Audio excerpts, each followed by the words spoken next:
AFTV, another Eddie hater here. What's got him? Yeah.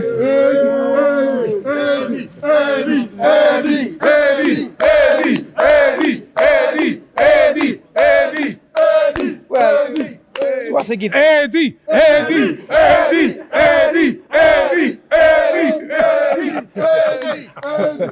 Eddie's on fire. Nketiah's in the room.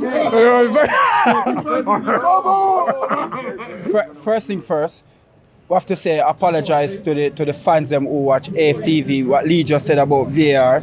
He's complaining because he want to go and watch Strictly Come Dance. That's the only reason why. But VAR was on our side. So why he complaining about it? But no, I think he's just moaning about the amount of checks. The amount of check because he want to watch Strictly Come Dance. That's the thing in it. So you have to understand. But anyway, Eddie played well today. Eddie played well. But great finishes. We have to say, obviously, scoring 3 goals, we're not going to complain. But what we're saying is the consistency. We want him to score maybe every other game, score 2 and 3. You know, it's not often he gets a start, though, is it? Yeah, but when they get a chance, take it. We're not going to gun down. That's what he did today. But we're not going to gun down Eddie. But you have to look at the real truth. Is Eddie going to lead us to a title? Is Jesus going to lead us to a title? But did you hear what Dan Potts said earlier on? Which is, he said, remember when we did win the title, Invincibles? Yeah. Players like Carnu and Viltord. I'm not saying Eddie's on the level of them, but they weren't. They weren't your main strikers, if you get my meaning. That's what I'm saying. I'm not saying they weren't your main strikers. Yeah, but how can you compare? No, I'm just saying. No, Robbie, please, you don't do that again. Apologize. No, Robbie. The reason why I'm mentioning them because I'm showing you that it's not one. It's not one individual. You're going to need players like Eddie to come in situations like today when you're missing your main. Because I thought during the week, Jesus, absolutely brilliant, unplayable, right? Yeah. And I was so looking forward to seeing him play today. But then he was out. I was really disappointed to hear that news. Mm-hmm. But Eddie's come in today and not made me have to miss Jesus because he stepped right up. And for that, let's just give him credit for that. And we're all giving him credit, but for you to go and put a Bergkamp, a Henry, no, I'm not comparing him to. Yeah, but that's what you just do. No, I'm not comparing him to those. I'm just saying. Let me leave that alone. You need. Apologize again for what Robbie just said. I'm not apologizing for nothing because I'm not. Anyway, the depth. Yeah. The depth. But what we're saying here, nobody's not saying that Eddie's not good. What we're saying here is that is Eddie going to lead us to a title? Is we going to get a goal every other game? Then, if we're going to get that's what we want. But if you're gonna be challenging, you have to be doing that. So that's what we're saying. Nobody is saying that Eddie can be a part of the team. Obviously, we're gonna need a strong bench. You get me? But what we need is consistency. There's great finishes today, weren't they? Obviously, we're gonna sit on Eddie great finish. Yeah, the 3 goal was really good. Eddie, give him a round of applause. We know that. We're not saying that. But anyway, as I said from long time, we need player like Ivan Toney. We need that focal point up there. We need player because at the end of the day, our centre forward, none of Eddie, Jesus, none of them can bully a defender. None of them can back up a defender. And when we get teams like Man City, the Chelsea, the Tottenham, the Liverpool, the Man U, those are the times that we need big striker to come in. We need vocal. We need them. So if Mikel Arteta have any reason for going to market, it is now. Because we see Jesus is out. He's going to continue to get injured. We know that. So we can't rely on him. And obviously, Eddie and Nketiah cannot lead us alone.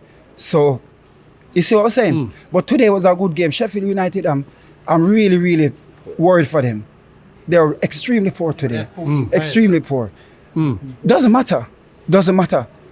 Is a manager who is buying the player them so we worry for them. But anyway, we have to beat what is in front of us, and we need goal today. We need to catch up because we know that Tottenham win yesterday, and they're leading us by goal average at 1 point. No, they lead at 2 points. Sorry, but we need goal. I was scoring goal today, 5 goals. We're not going to complain about that, but can we keep up that?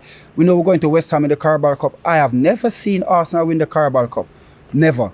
And this is a league, a cup that we think Mikel Arteta at least give. Remember, I said to you at the start of the season. What would you do? It's a little bit of a conundrum for him, isn't it? Because it's away at West Ham, so that's a difficult game, right? Even if they rest a couple of players, they've got a strong squad now. They've got players like Kudos and that they can throw in from the start. So that's going to be a difficult game. But then at the weekend, an even tougher assignment going away to St James's Park. So does he go strong? If it was you, would you go really strong for that game?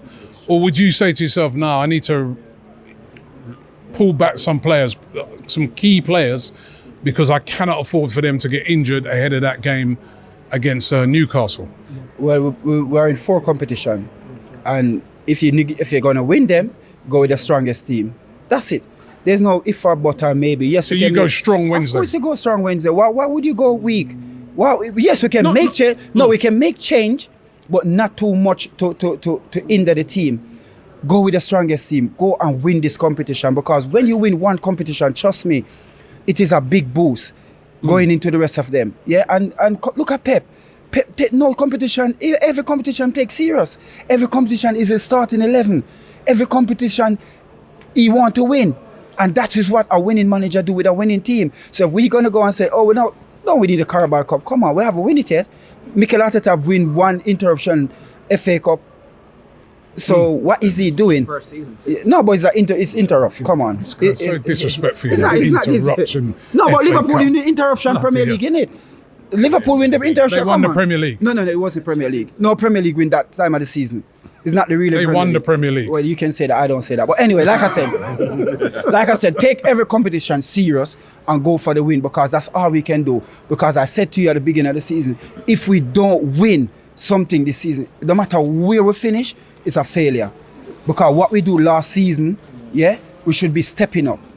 You understand? I was still seeing team. Uncle Man City alone really see. I mean, them lot down the road, I don't know what they're doing. As soon as they get a loss, you're going to see them falling off like a big tumbler block. But we need to be more serious with this league here, because at the end of the day, we haven't seen us live. We haven't seen a parade in North London for how long now? And as long as we alone can make parade here, nobody else can. So Mikel Arteta just need to, January coming, go in there, make a couple signing. I think we need 2 players January. I think if we go in there and definitely get one more all-in midfielder, yeah, but with Declan Rice, and we get Ivan Toney, I would say coming in the summer, we can go and get a creative midfielder, because I always say, I don't believe Odegaard is a creative midfielder. I believe he should have a free role to play free, but not creative, because at times in big game he lost. So we need player to back up. We need a stronger bench. You understand? But like I said today, a very good win today, and we're not going to complain. You know, it's 3 points, clean sheet, and we're going to move on.